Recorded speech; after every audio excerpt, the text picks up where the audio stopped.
Hello my dear students, I am doctor Ashok Kumar Singh. मैं आपके सामने हाइब्रिडाइजेशन का स्पेशल ट्रिक्स लेके आया हूँ जो केमिकल बॉन्डिंग में आपको पढ़ना है। ठीक है, सबसे पहले आपको यह बता दें कि हाइब्रिडाइजेशन इतना इम्पोर्टेंट टॉपिक है कि 11th हो, 12th हो, IIT नीट हो, कुछ भी कोई भी कॉम्पिटिटिव एग्जाम्स हो, हर में हाइब्रिडेशन से क्वेश्चन आना ही आना है। तो इतना इम्पोर्टेंट टॉपिक है और मिनटों में नहीं, सेकंड में आप इसको निकाल सकते हैं। कोई भी फार्मूला है उसका हाइब्रिडेशन उसमें आसानी से निकाल सकते हैं, बहुत कम समय में निकाल सकते हैं, सेकंड में निकाल सकते हैं। इसको बताने के लिए आपके सामने हम आए हैं, देखिए और तुरंत निकालिए। ठीक है, अब उसको बताने के लिए जैसे सबसे पहले कि IIT और नीट का सबसे मेन टॉपिक है हाइब्रिडाइजेशन। IIT और नीट में बहुत क्वेश्चन इससे आता है और तुरंत सेकंड में आप जवाब दे सकते हैं। जैसे किसमें निकालना है, एग्जाम्पल देखिए, समय बचाने के लिए लिख दिए हैं। अब एग्जाम्पल तो बहुत सा है, देखिए H2O, NH3, PH3, PCl5, SF6, IF7, SF4, सारे एग्जाम्पल्स भरा हुआ है। जेरन फ्लोराइड है, जेरन हेक्साफ्लोराइड है, जेरन ट्राइऑक्साइड है, दुनिया भर के एग्जाम्पल है। आयंस भी है, देख लीजिए, positive ions NH4+, H3O4+, H3O+, sulphate पर 2 माइनस, कार्बोनेट पर 2 माइनस। तो positive ions, negative ions, molecules, दुनिया भर के एग्जाम्पल्स है। ठीक है, चुटकी में आप हाइब्रिडेशन निकालेंगे। आते हैं हम लोग, ठीक है, हाइब्रिडेशन के ट्रिक्स पर। ठीक है, अब हाइब्रिडेशन निकालने का ट्रिक्स देखिए, जबरदस्त है, इसको समझना है हम लोग को। ठीक है, हाइब्रिडाइजेशन H बराबर, यही ट्रिक है, H बराबर 1/2 V+M - C+A। ठीक है, इससे आसानी से निकल जाएगा। H क्या है, number of hybrid orbitals involve in hybridization, यानी कितने ऑर्बिटल हाइब्रिडेशन में भाग ले रहा है। ठीक है, आसानी से निकल जाएगा। V इसमें क्या है, तो number of valence electrons, V जो है वैलेंस इलेक्ट्रॉन, तो किसी भी एटम में वैलेंस इलेक्ट्रॉन निकाल लेंगे। M क्या है, नंबर ऑफ मोनोवैलेंट एटम, यानी मोनोवैलेंट एटम की संख्या क्या है, एक वैलेंसी वाला एटम की संख्या क्या है। तो सबसे पहले तो एक वैलेंसी वाला पहचाने कैसे, कौन एटम है जिसका वैलेंसी 1 है। तो यहाँ पर आपके लिए लिख दिए हैं एग्जाम्पल ऑफ मोनोवैलेंट एटम्स। अब देखिए, हाइड्रोजन है, क्लोरीन, ब्रोमीन, आयोडीन, इस सब का वैलेंसी 1 है, तो इस सब को मोनोवैलेंट एटम बोलेंगे। अब इसको देखना है इस फार्मूला में कहाँ है। जैसे देखिए, क्लोरीन है, हाइड्रोजन है, ठीक है, फ्लोरीन है, यह सब मोनोवैलेंट एटम है जो देख लेंगे। ठीक है, तो M को कहेंगे मोनोवैलेंट एटम की संख्या। इसमें C क्या है, तो चार्ज ऑन केटायन है। केटायन को किसको कहते हैं, पॉजिटिव आयन। तो पॉजिटिव आयन पर कितना चार्ज है, जैसे यहाँ देखिए NH4+, तो इस पर 1+ चार्ज है। ठीक है, एक क्या है, तो चार्ज ऑन एनायन, एनायन का मतलब नेगेटिव आयन। अब जैसे यहाँ देखिए, नाइट्रेट पर 1 माइनस है, कार्बोनेट पर 2 माइनस है, तो नेगेटिव आयन की संख्या बहुत जल्दी हम लोग देख लेंगे, कोई दिक्कत नहीं है। ठीक है, तो हाइब्रिडाइजेशन बराबर valence electron plus monovalent atom, minus कर देंगे केटायन, ठीक है, और प्लस कर देंगे एनायन पर चार्ज, बहुत आसानी से निकल जाएगा। अब यह देखिए कि H के वैल्यू कितना आता है, H के वैल्यू यहां देखिए, वैल्यू ऑफ H, तो H के वैल्यू कितना आता है उसी अनुसार हाइब्रिडेशन होगा। ठीक है, तो वैल्यू H का 2 आएगा तो हाइब्रिडेशन हो जाएगा Sp। अब थोड़ा सा यहाँ पर और हम लोग थोड़ा डिटेल चलें। ठीक है, जैसे S ऑर्बिटल, तो S ऑर्बिटल को एक बॉक्स से दिखाते हैं। ठीक है, इसमें 2 इलेक्ट्रॉन रहता है और इसके बारे में डिटेल बताते हैं। P में 6 इलेक्ट्रॉन रहता है, तो इसमें 3 ऑर्बिटल होता है। ठीक है, D में 10 इलेक्ट्रॉन्स होता है, तो इसमें 5 ऑर्बिटल्स होता है। ठीक है, 1 2 3 4 5। और H2 है तो इसमें 2 इलेक्ट्रॉन रहेगा, ठीक है। P6 है तो इस सभी में टोटल मिलाकर 6 इलेक्ट्रॉन इस तरह से आगे रहेगा। तो अगर हाइब्रिडेशन में s ऑर्बिटल 1 और p ऑर्बिटल 3 है तो 3 में से एक ही अगर इन्वॉल्व रहता है तो sp हाइब्रिडेशन बोलेंगे। अगर s ऑर्बिटल 1 है, ठीक है, इसको थोड़ा सा और अच्छा से डिटेल में आपको ऐसे बताते हैं, देखिए ध्यान से देखिएगा, ठीक है। थोड़ा सा इधर लिखते हैं, जैसे s ऑर्बिटल हो गया, ये s ऑर्बिटल p में 3 गो, 1 2 3 तो p ऑर्बिटल हो गया। d में 10 इलेक्ट्रॉन तो 5 ऑर्बिटल, 1 2 3 4 5, ये d हो गया। तो हाइब्रिडाइजेशन कहते किसको है, तो mixing of orbital, orbital mix करेगा, इसी को हाइब्रिडाइजेशन बोलेंगे, मिक्सिंग ऑफ ऑर्बिटल। कैसे मिक्स करेगा, अब देखिए तो अगर एक s ऑर्बिटल, ठीक है, एक p ऑर्बिटल इस तरह से मिक्स करता है, एक s और एक p, तो नाम हो जाएगा sp हाइब्रिडाइजेशन। यहाँ देखिए हाइब्रिडेशन में लिखा गया sp, ठीक है। इसमें कितना मिक्स किया, तो s का 1 और p का 1, तो टोटल हो गया 2 ऑर्बिटल, तो 2 ऑर्बिटल मिक्स किया तो sp हो गया। अगर p का 1 नहीं, p का 2 ऑर्बिटल मिक्स करेगा, ये देखिए s का 1 और p का 2 गो, तो नाम हो जाएगा sp2 हाइब्रिडेशन हो जाएगा, ठीक है। s का 1 गो और p का यहाँ देखिए 3 ऑर्बिटल मिक्स करेगा, s का 1 और p में 1 2 3, तो तीनों के तीनों अगर मिक्स कर जाएगा तो s का 1 तो s और p का 3 हो तो p3, तो sp3 हाइब्रिडेशन हो जाएगा, ठीक है। कितना मिक्स करता है उसके अनुसार हाइब्रिडेशन का नाम पड़ेगा। अब देखिए यदि s का 1 ऑर्बिटल और p का 3 हो और d का भी एक इन्वॉल्व हो गया, ये देखिए s का 1 p का 3 और d का 5 में से 1, तो नाम हो गया s का 1 तो s, p का 3 तो p3 और d का ओनली 1 तो d, तो sp3 d हाइब्रिडेशन हो गया। अगर d का 1 नहीं, एक और d का 2 होगा तो d2 हाइब्रिडेशन हो जाएगा।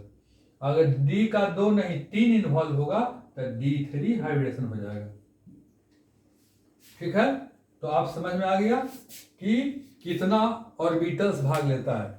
तो एक ऑर्बिटल s और एक ऑर्बिटल p तो sp, s एगो p 2 गो तो sp2, s एगो p 3 गो तो sp3, और p में मैक्सिमम 3 ही ऑर्बिटल होता है, p में तो 4 होता नहीं है।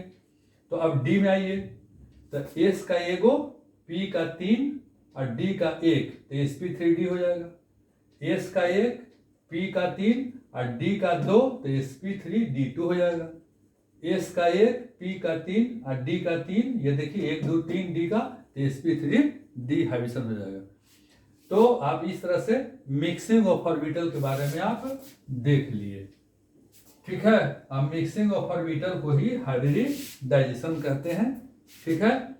अब यही निकालना है कि फार्मूला दे देगा H2O में कौन सा हाइब्रिडेशन है, अमोनिया में कौन सा हाइब्रिडेशन है, तो तुरंत आप कैसे निकालेंगे, ठीक है।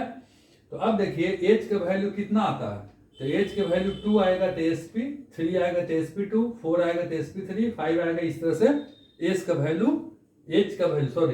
वैल्यू कितना आता है आराम से निकाल सकते हैं। Valence electron, monovalent atom, minus cation plus anion, ठीक है। अब देखिए निकाल के देखते हैं, एकदम आसान। सबसे पहले H2O, इसमें कौन सा हाइब्रिडेशन है, ठीक है। तो इसमें सेंट्रल एटम सबसे पहले खोजेंगे। सेंट्रल एटम मतलब मेन एटम, मेन एटम मतलब ये कैसे पहचानेंगे कि सेंट्रल एटम कौन है, तो सेंट्रल एटम जेनरली एक ही होता है, जेनरली, ये ऐसा नहीं है कि 100% ये रूल है, जनरली एक ही एटम होता है, अकेले एटम होगा उसको सेंट्रल एटम कहते हैं। इसमें कुछ एक्सेप्शन भी है, लेकिन जनरली अब जैसे देखिए H2O में अकेले, सब ट्रिक्स आपको बता रहे हैं कैसे पकड़े ट्रिक्स। तो H2O में एक ऑक्सीजन है, अकेले है तो सेंट्रल एटम हो गया। अमोनिया में N अकेले है तो सेंट्रल एटम हो गया। PH3 में फास्फोरस सेंट्रल एटम हो गया। PCl5 में फास्फोरस सेंट्रल एटम हो गया। SF6 में सल्फर हो गया। IF7 में आयोडीन हो गया। SF4 में S हो गया। उसके बाद आइए, है ना, SO3 में सल्फर हो गया। तो जेनरली सेंट्रल एटम है। अब अकेले एटम POCl3 देखिए, तो इसमें तो ऑक्सीजन भी है, अकेले, एक फास्फोरस भी एक है, तो फास्फोरस ही का कंपाउंड है, इसमें फास्फोरस सेंट्रल एटम हो गया। तो एक आध को ऐसा मिलेगा, जनरली सिंगल एटम। अब आइए कैसे निकालें। तो H2O में सेंट्रल एटम ऑक्सीजन है, ठीक है, एकदम आसान ट्रिक है। सबसे पहले क्या चाहिए, वैलेंस इलेक्ट्रॉन।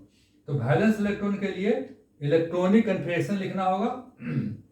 जैसे ऑक्सीजन का एट, शॉर्टकट, ज्यादा लिखने की जरूरत नहीं है, H2P6 करने की जरूरत नहीं है। तो 8 का हो गया 2 and 6, ये देखिए, ठीक है। और सबसे बाहर वाला इलेक्ट्रॉन को क्या बोलते हैं, वैलेंस इलेक्ट्रॉन। तो वैलेंस इलेक्ट्रॉन कितना हो गया, 6 हो गया। अब आराम से फॉर्मूला के यूज कीजिए, H बराबर 1/2, ठीक है, वैलेंस इलेक्ट्रॉन। तो वैलेंस इलेक्ट्रॉन कितना है, 6, तो 6 हो गया, प्लस अब देखिए M से मोनोवैलेंट, एक वैलेंसी वाला एटम।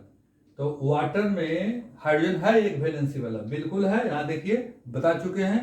तो हाइड्रोजन का वैलेंसी एक होता है, तो एक वैलेंसी वाला की संख्या, नंबर ऑफ मोनोवैलेंट एटम। तो हाइड्रोजन की संख्या 2 है, ठीक है, नंबर ऑफ मोनोवैलेंट एटम 2 हो गया। माइनस केटाइन, केटाइन मैंने प्लस चार्ज, तो वाटर पर प्लस चार्ज है नहीं, तो 0, प्लस एनाइन, एनाइन का मतलब नेगेटिव चार्ज, तो वाटर पर नेगेटिव चार्ज है नहीं, तो वो भी 0। चलिए हो तो गया। अब कितना हुआ, 6 + 2 8, 8/2 कितना आया, 4। ये देखिए 8/2 4, 4 देखिए कहाँ है, यहाँ पर है, क्या है, तो sp3 हाइब्रिडाइजेशन हो गया, यानी वाटर में sp3 हाइब्रिडेशन होता है। कितना आसान है, आप देख लिए, ठीक है, ठीक है। और देखिए एग्जाम्पल नंबर 2, एग्जाम्पल देखिए, अमोनिया में कौन सा हाइब्रिडेशन होता है, NH3 में, ठीक है। तो सेंट्रल एटम नाइट्रोजन हो गया, तो नाइट्रोजन का सबसे पहले क्या चाहिए, वैलेंस इलेक्ट्रॉन। तो इलेक्ट्रॉनिक कन्फिग्रेशन निकालेंगे, तो नाइट्रोजन का 7, 2 और 5, ये देखिए यही वैलेंस इलेक्ट्रॉन हो गया 5।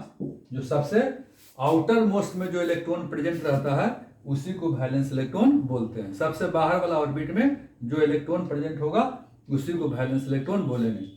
तो 7 का हो गया 2 और 5, तो वैलेंस इलेक्ट्रॉन 5 हो गया। चलिए अब लगा दीजिए फार्मूला, H बराबर 1/2, ठीक है, वैलेंस इलेक्ट्रॉन कितना है भाई, 5, ठीक है, प्लस मोनोवैलेंट, एक वैलेंसी वाला एटम की संख्या।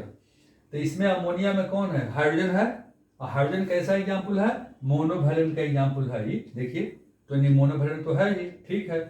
तो हाइड्रोजन की संख्या कितना है, 3, यानी मोनोवैलेंट एटम की संख्या, नंबर ऑफ मोनोवैलेंट एटम। तो एक वैलेंसी वाला एटम हाइड्रोजन है, उसकी संख्या 3 है, तो 3 लिख दिए, और नाइट्रोजन का वैलेंस इलेक्ट्रॉन 5 है, तो 5 लिख दिए। अब लिखिए माइनस केटाइन माने पॉजिटिव चार्ज, तो अमोनिया पर कोई पॉजिटिव चार्ज नहीं है, तो 0, प्लस एनाइन का मतलब नेगेटिव चार्ज, तो अमोनिया पर नेगेटिव चार्ज भी नहीं है, तो वह भी 0। चलिए अब देखिए, तो 5 + 3 कितना हुआ, 8, 8/2 कितना हुआ, 4। अब देखिए 4 आ गया, sp3 कितना हल्का है, sp3 हाइब्रिडेशन हो गया, एकदम आराम से आप निकाल लिए, ठीक है। चलिए और देखिए अब क्या, अब तो कोई भी सेकंड में इस तरह से 10 गुण निकाल लेंगे तो आपका प्रैक्टिस बहुत अच्छा हो जाएगा। अब देखिए PCl5 में कौन सा हाइब्रिडेशन है, ये देखिए PCl5 में, तो हमको क्या चाहिए, वैलेंस इलेक्ट्रॉन चाहिए। तो फास्फोरस का 15 इलेक्ट्रॉनिक कन्फिग्रेशन 285, ठीक है, तो वैलेंस इलेक्ट्रॉन कितना हो गया, 5 हो गया, आउटर मोस्ट में वैलेंस इलेक्ट्रॉन 5 हो गया। अब आराम से निकालिए, हाइब्रिडेशन बराबर 1/2, चलिए क्या करता है, वैलेंस इलेक्ट्रॉन कितना, 5, प्लस मोनोवैलेंट एटम, एक वैलेंसी वाला, तो इसमें तो क्लोरीन है, तो क्लोरीन मोनोवैलेंट में तो आता ही है, ये क्लोरीन मोनोवैलेंट में आता है, तो क्लोरीन की संख्या कितना है, 5, तो 5 बैठा देंगे, ओके है। अब क्या करें, माइनस केटाइन प्लस एनाइन, ठीक है, तो PCl5 पर ना प्लस चार्ज है ना माइनस चार्ज है, ठीक है, तो प्लस चार्ज की संख्या 0, माइनस चार्ज की संख्या 0। चलिए हो तो गया। अब जोड़िए 5 + 5 10, 10/2, 10/2 बराबर 5, ठीक है, 10/2 बराबर 5, 5 कहाँ गया, यहाँ देखिए कौन सा आया, sp3d आया, तो यानी sp3d hybridisation PCl5 phosphorus pentachloride में होगा। फर्स्ट क्लास आप निकाल लिए, कोई भी दिक्कत नहीं है, ठीक है। अब देखिए थोड़ा सा यूनिक बात बताते हैं। नेक्स्ट एग्जांपल देखिए, POCl3, इसका नाम है फास्फोरिल क्लोराइड, POCl3, ठीक है। इसमें फास्फोरस लिखेंगे, फास्फोरस का 15 इलेक्ट्रॉनिक कन्फिगरेशन 285, ठीक है। 5 हो गया आपको वैलेंस इलेक्ट्रॉन। चलिए, तो हाइब्रिडाइजेशन बराबर 1/2।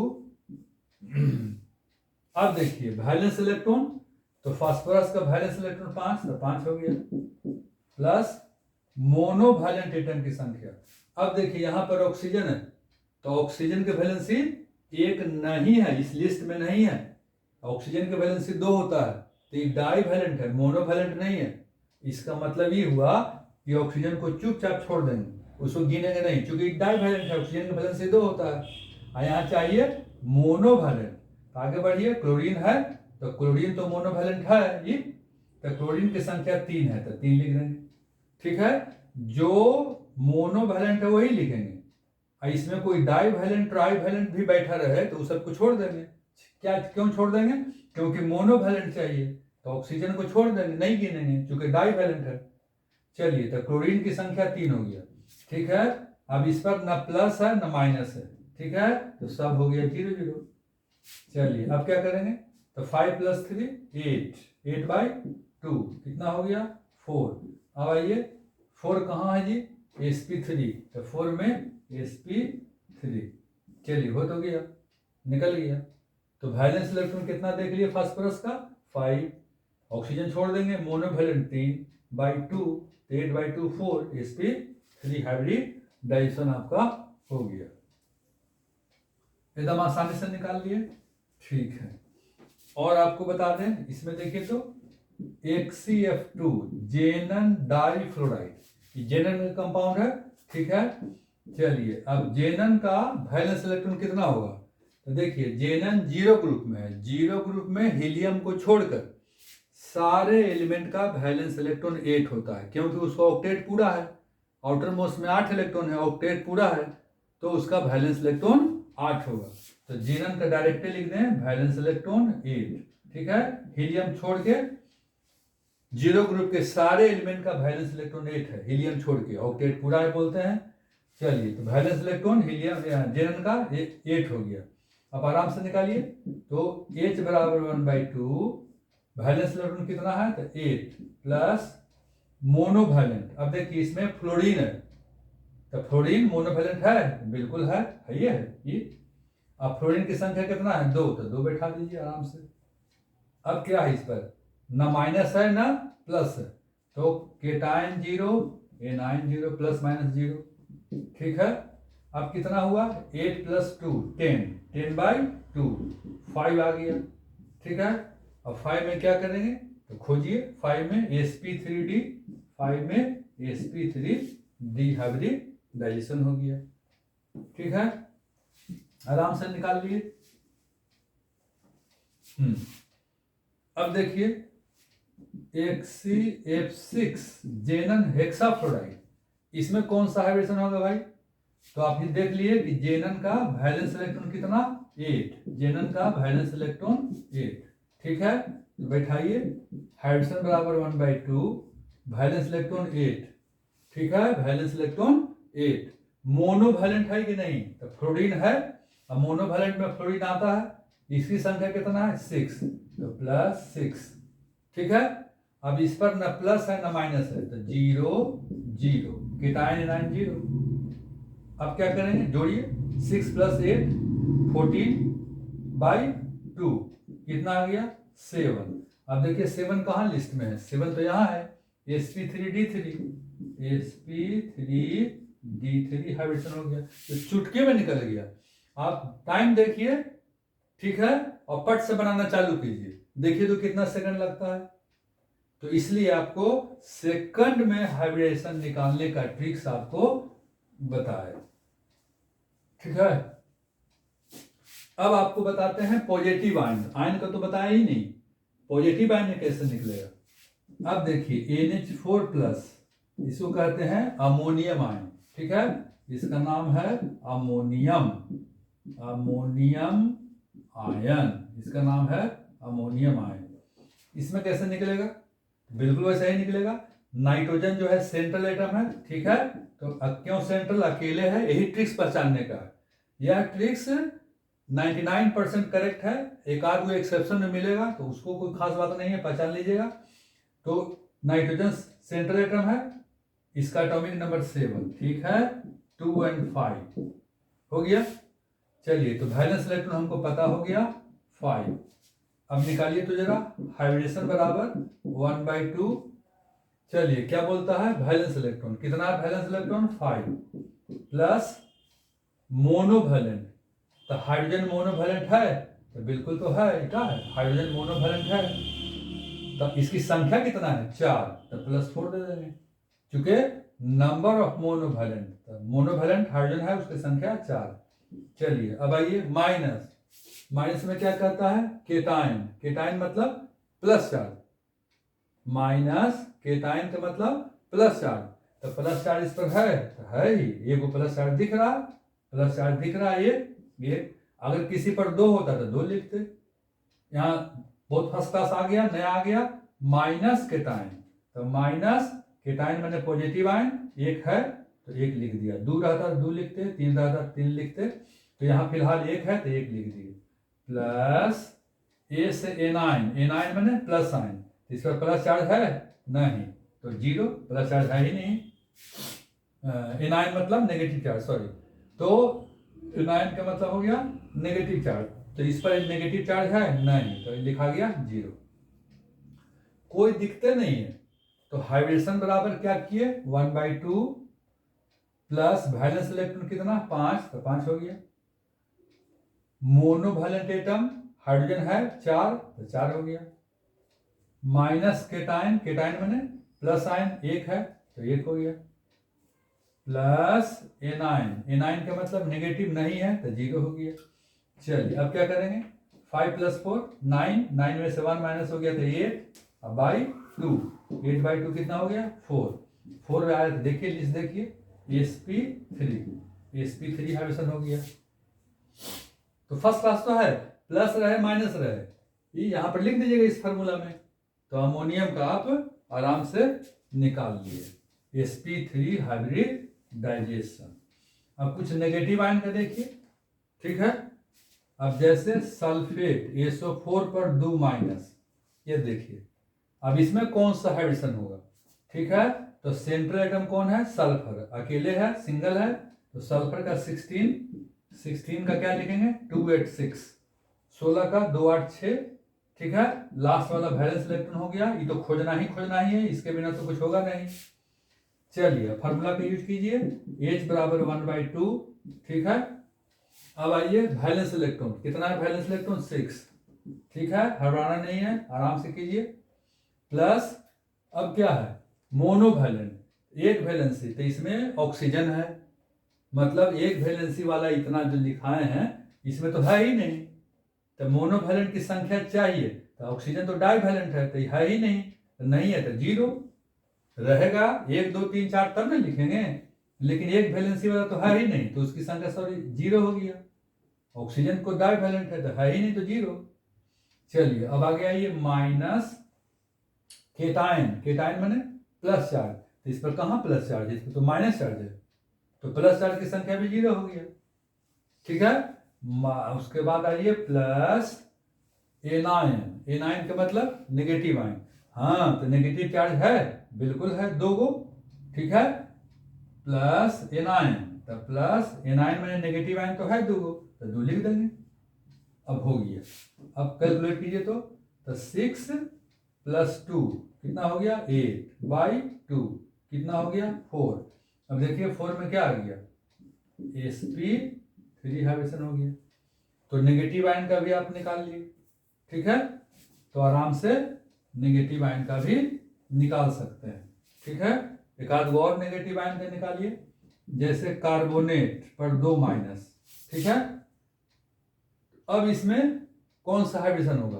तो कार्बन सेंट्रल एटम है, ठीक है, तो कार्बन का इलेक्ट्रॉनिक कन्फिग्रेशन चाहिए, तो कार्बन का 6 2 और 4, यही हो गया वैलेंस इलेक्ट्रॉन हो गया। ठीक है, एकदम इजी इलेक्ट्रॉनिक कन्फर्मेशन है। चलिए अब यूज कीजिए फार्मूला H बराबर 1/2। ठीक है, क्या करें, वैलेंस इलेक्ट्रॉन, तो वैलेंस इलेक्ट्रॉन कार्बन का 4, तो आराम से लिखिए 4 प्लस मोनोवैलेंट, एक वैलेंसी वाला, तो यहां तो फिर ऑक्सीजन आ गया, तो एक वैलेंसी तो है ही नहीं इसमें, ना है तो 0। ठीक है, माइनस केटाइन, केटाइन माने प्लस, तो इस पर प्लस चार्ज की संख्या है नहीं, तो वो भी 0। उसके बाद प्लस A9, A9 का मतलब नेगेटिव आयन, तो इस पर नेगेटिव है तो बिल्कुल है, 2 को नेगेटिव है तो 2 लिख दीजिए, 2 को तो है ही है, 2 आराम से लिखिए, कोई दिक्कत नहीं है। चलिए सबको बैठा दिए, अब कैलकुलेट कीजिए, 4 + 2 6। ठीक है, 6/2 कितना आया, 3। 3 देखिए खोजिए कौन है, sp2, 3 में sp2, ये देखिए 3 में sp2। तो इस तरह से आप आराम से निकाल लिए हाइब्रिडेशन में जो है, तो नेगेटिव आयन का भी निकाल लिए, पॉजिटिव आयन का निकाल लिए, मॉलिक्यूल का निकाल लिए। अब आपको प्रैक्टिस कीजिए। ठीक है, प्रैक्टिस करने के लिए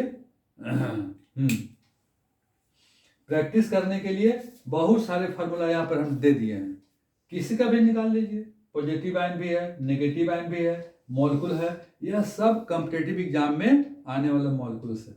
ठीक है, तो यहाँ इसलिए लिख दिए हैं एग्जाम्पल्स कि आप इस पर प्रैक्टिस करके निकालिए इस फार्मूला से। तो उम्मीद है कि हाइब्रिडेशन का अच्छी तरह से आप सीख गए होंगे और आराम से इस फार्मूला का यूज करके निकालें, स्पीड अपना बढ़ाएं, फास्टली निकालें।